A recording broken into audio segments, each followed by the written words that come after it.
something he calls practical steps toward glory-filled or God-honoring generosity. Get out your pen and paper because I think there's some notes that you should take. Great advice from Randy.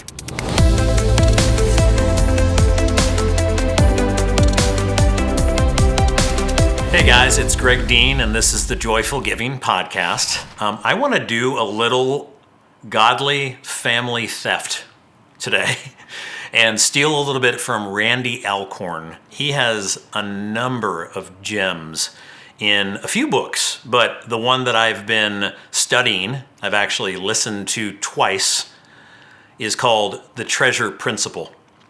And in it, he has something he calls practical steps toward glory-filled or God-honoring generosity. Get out your pen and paper because I think there's some notes that you should take.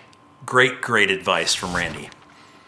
First thing he says, as it states in 1 Corinthians 16:2, that we should set aside a regular portion to honor God and to acknowledge Him. Not from our last or leftovers, but from our first fruits. Now, what does first fruits mean? That's key. In biblical times, it was very agrarian. It was very livestock-based and very grains-based. They would actually take not just the best, but definitely the best, but the first of the outcropping of what God had already blessed them with. If that was goats, that was the first kid. Now, keep in mind, this is at a time where wolves could come and eat some of these kids. Some of these kids could die. There could be a drought or a famine that actually doesn't allow for those goats to have any more kids. There is a serious risk or a sacrifice that is being made in giving the first kid or the first amount of grains back in that time. So what does that mean for us today? Well, I think it means as we get a paycheck, we take the first 10%, 20%, 50%, whatever you have decided in your heart to do cheerfully, and we give that first chunk, not even knowing if we're going to have a job tomorrow and get a second paycheck. We're giving that to God, knowing, showing Him that our heart knows, that it all comes from Him. So that's the first thing. Set aside a regular portion of your first fruits, not the last or the leftovers. Prioritize God. That honors Him. Now, the second point he brings up is to seek the Spirit's guidance on where He is already at work, then join in with your resources.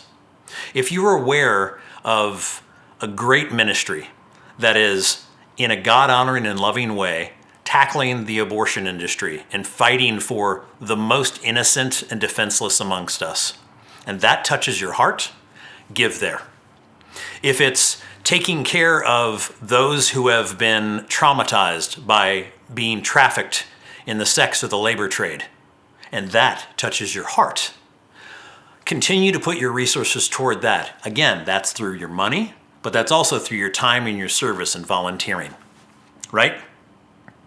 Seek the Spirit's guidance on that. Pray to God, where would you like me to give of the time, talent, and treasure that you've afforded me? The third point he makes is to keep records of the giving that you've done for accountability, to make sure you could look back and say, yes, in fact, I have been obeying. But guard against self-promotion. As Jesus said in a few places, but certainly within Matthew, do not pray lofty prayers like the hypocrites do, so that people can see them.